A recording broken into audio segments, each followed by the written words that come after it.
There are 7 sets of distracting skills. The sentence, "wise mind accepts," is a useful way to remember these skills.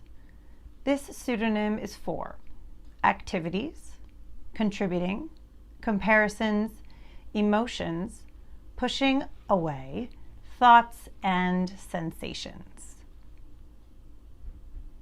Engaging in activities that are neutral or opposite of negative emotions and crisis behaviors can work to reduce impulsive urges and distress.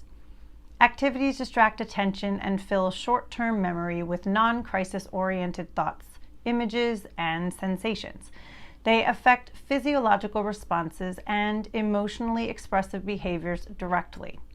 They can reduce the emotional pain that often drives crisis behaviors. Treatments to focus on behavioral activation are very effective in reducing depression. Generating different emotions distracts from the current situation and negative emotion. This strategy interferes with the current mood. This technique requires first figuring out the current emotion so that activities for generating a different one can be sought.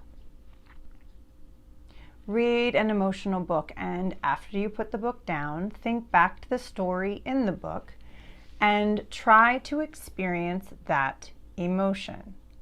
Try not to read anything that will make you feel worse than you do right now or that will trigger a crisis behavior. Remember that you cannot get a different emotion by simply demanding it or using willpower alone.